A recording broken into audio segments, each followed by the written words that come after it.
कहते हैं सपने देखने के लिए सिर्फ हिम्मत चाहिए, लेकिन सच ये है कि बहुत से लोगों के पास सपने देखने का भी हक नहीं होता। मैं उन्हीं लोगों में से एक थी।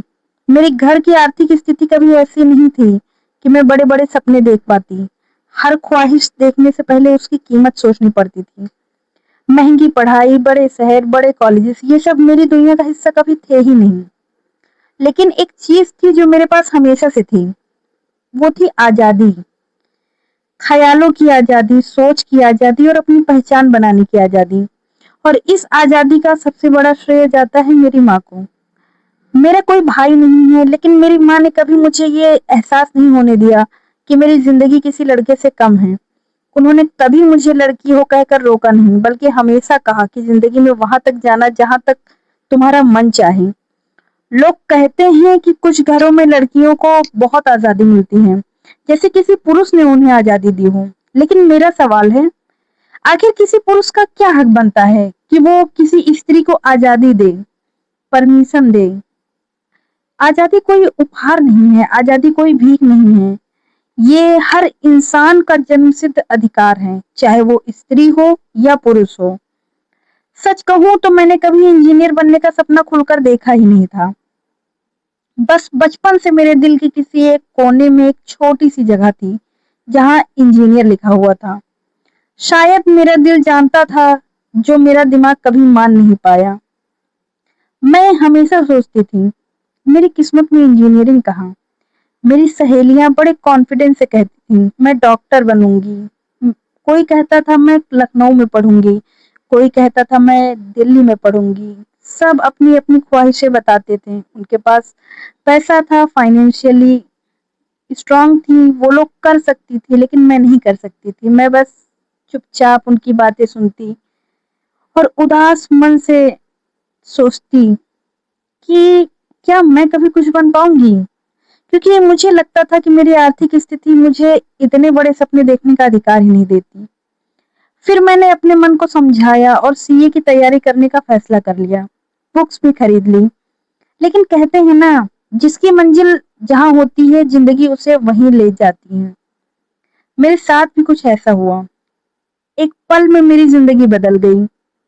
मुझे बीटेक करने के लिए अपने शहर से बाहर जाने का मौका मिला। कुछ दिन लगा जैसे मेरी जिंदगी ने पहली बार मुझसे कहा हो, अब उड़ने की बारी तुम्हारी है। मैंने इंजीनियरिंग कंप्लीट की और आज मैं एक असिस्टेंट इंजीनियर हूँ। कभी-कभी मैं पीछे मुड़कर देखती हूँ, तो वही सहेलियां जो कभी-कभी बड़े-बड़े सपने देखती थी, आज उनमें से कईयों की जिंदगी शादी के बाद सिर्फ जिम्मेदारियों तक सिमट गई है। मैं शादी के खिलाफ नहीं हूँ, लेकिन मैं उन सपनों के खिलाफ ज़रूर हूँ जो सिर्फ इसीलिए अधूरे रह जाते हैं क्योंकि समाज मानता है कि लड़की की असली मंजिल सिर्फ शादी है। आज मेरी कई सहेलियां अपने बच्चों को संभाल रही हैं और मैं अपने सपनों को। हो सकता है उन्होंने ये जिंदगी खुशी से चुनी हो और अगर ऐसा है तो वो भी उतनी ही सम्मान के लायक हैं। लेकिन अगर किसी ने अपने सपने इसीलिए छोड़ दिए क्योंकि समाज ने उन्हें मजबूर किया, तो ये सिर्फ उनकी हार नहीं, ये हम सबकी हार है। मैं आज भी रुकना नहीं चाहती। असिस्टेंट इंजीनियर बनने के बाद मैंने आईईएस की तैयारी शुरू की और वहीं से मेरी दिलचस्पी यूपीएससी की तरफ बढ़ी। आज मैं एक यूपीएससी एस्पिरेंट भी हूँ। मैं महिला हूँ। मैं रोटी बनाना भी जानती हूँ और कमाना भी जानती हूँ। मैंने रसोई से लेकर ऑफिस तक और जिम्मेदारियों से लेकर सपने तक हर सफर तय किए हैं और मुझे इस बात पर गर्व है। एक बात मैंने अपनी जिंदगी से बहुत गहराई से सीखी है, जब तक आप अपने शहर की सीमाओं से बाहर नहीं निकलते, तब तक अक्सर आपके अंदर वो मैच्योरिटी, वो जज्बा और वो जुनून पैदा नहीं होता, जो बड़े संघर्षों का सामना करने के लिए ज़रूरी होता है। नया शहर सिर्फ पता नहीं बदलता, वो सोच बदलता है। वो आपको गिरना सिखाता है, संभलना सिखाता है, अकेलापन झेलना सिखाता है, फैसले लेना सिखाता है और सबसे बढ़कर अपने पैरों पर खड़े होना सिखाता है। मुझे भी अगर अपने शहर से बाहर जाने का मौका ना मिला होता, तो शायद आज मैं सिर्फ एक डिग्री नहीं बल्कि अपनी पहचान भी खो चुकी होती। इसीलिए मैं हर लड़की से एक बात दिल से कहना चाहती हूँ, सबसे पहले अपने करियर बनाओ, अपनी पहचान बनाओ, अपने पैरों पर खड़ी हो जाओ। उसके बाद ही अपने जीवन साथी और नए घर का सपना सजोना। ये बात शादी के खिलाफ नहीं है, ये बात अपने अस्तित्व के पक्ष में है। क्योंकि रिश्तों में प्यार बहुत ज़रूरी होता है, लेकिन स्वाभिमान और आर्थिक आत्मनिर्भरता भी उतनी ही ज़रूरी होती है। अगर एक महिला पूरी तरह दूसरों पर निर्भर रहे, तो कई बार उसकी बात, उसके फैसले और उसके सपनों की कीमत कम कर दी जाती है। हर परिवार ऐसा नहीं होता, लेकिन आज भी हमारे समाज में ऐसे अनेक उदाहरण मिलते हैं। इसीलिए मैं चाहती हूँ कि हर बेटी के पास इतनी शिक्षा, इतना हुनर और इतना आत्मविश्वास हो कि वो किसी भी परिस्थिति में अपनी ज़िंदगी का फैसला खुद कर सके।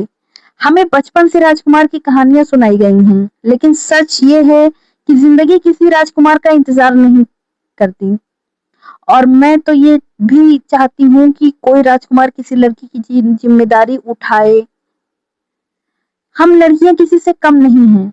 हम किसी की ज़िम्मेदारी बनने के लिए पैदा नहीं हुई हैं। हम खुद अपनी ज़िम्मेदारी उठा सकती हैं, हम रोटी बना भी सकती हैं, रोटी कमा भी सकती हैं, हम घर भी सँभाल सकती हैं और देश की ज़िम्मेदारी भी। हमें किसी से कम समझने की ज़रूरत नहीं है और ना ही खुद को किसी से कम समझने की। मैं खुद को खुशकिस्मत मानती हूँ, क्योंकि आज भी इस देश में बहुत सी लड़कियाँ हैं जिन्हें वो अधिकार, वो सम्मान, अवसर और वो आज़ादी नहीं मिलती जिसकी वो हकदार हैं। मुझे वो मौका मिला, इसीलिए मेरी सफलता मेरी नहीं है, मुझसे जुड़े हर उस शख्स की है जिसने हमेशा मेरी भलाई चाही। मेरी माँ की है जिन्होंने हमेशा मुझे आगे बढ़ना सिखाया, मेरे बहनों की है जिन्होंने हमेशा हर कदम पर मेरा साथ दिया, और उन हर माँ की जीत है जो अपनी बेटी को सिर्फ बेटी नहीं, एक इंसान समझती हैं। अगर मेरी कहानी सुनकर एक भी लड़की अपने सपनों पर दोबारा यकीन कर सके, तो मैं समझूंगी कि मेरी आवाज़ अपनी मंजिल तक पहुंच गई है। क्योंकि सपने देखना किसी की परमिशन नहीं मांगता, सिर्फ एक मौका मांगता है। और जब एक लड़की को वो मौका मिल जाता है, तो वो सिर्फ अपनी किस्मत नहीं बदलती, वो आने वाली पूरी पीढ़ी की सोच बदल देती है।